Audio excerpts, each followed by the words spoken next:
A new ceasefire proposal, mediated by Qatar and the United States, has been sent to Hamas and Israel for their acceptance. Addressing the media yesterday, US President Joe Biden highlighted the key points of the proposal and said that a breakthrough has been achieved and the deal is very close. On the war between Israel and Hamas, on the brink of a proposal that I laid out in detail months ago, finally coming to fruition.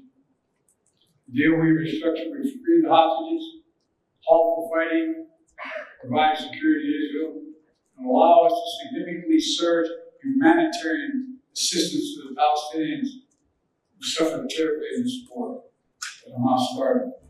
The proposal contains key measures on hostage return, troop withdrawal, humanitarian aid, and the governance of Gaza. Let's take a look.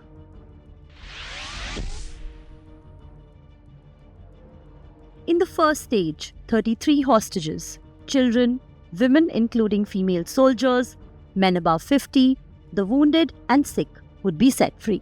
16 days after this, negotiations on the second stage will begin to return remaining living hostages, male soldiers and men of military age, as well as the bodies of dead hostages.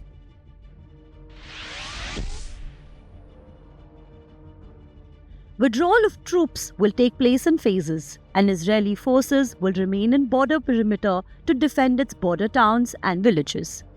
Israel will first withdraw from Philadelphia corridor along the southern edge of Gaza after the first few days of the deal, followed by Netzarim corridor in central Gaza.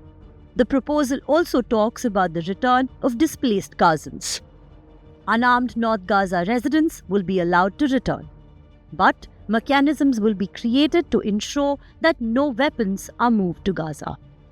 Additionally, Palestinian militants convicted of murder or deadly attacks will also be released, but not to the West Bank. Their release depends on the number of living hostages. However, Hamas fighters who took part in the October 7, 2023 attack on Israel would not be released.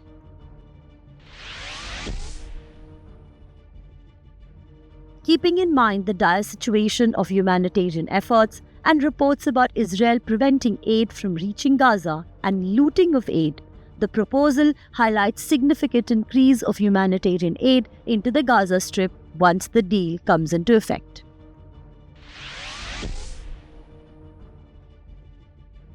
The final aspect, the governance of Gaza, remains unaddressed due to its complexity, lack of consensus, and its potential to derail all other negotiations. Israel has rejected any role for Hamas as well as the Palestinian Authority in future governance. Israeli authorities had earlier declared that Palestinian bodies should be in charge of Gaza, provided there are no hostile actions or threats against Israel. The Palestinian Authority was set up in 1994 under the Oslo Peace Accords, but Israel does not consider it fit to govern in its current form.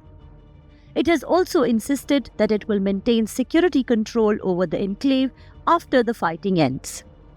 The international community has, however, insisted that Gaza must be run by Palestinians. To that effect, US and Qatar continue to discuss the possibility of a provisional administration until a reformed Palestinian Authority can take over. Donald Trump is set to become the next US president in less than a week. Concerted efforts have been made to ensure a deal before that. There seems to be broad consensus, and the global community is hopeful for an end to the protracted crisis in West Asia. Bureau Report, India Today Global.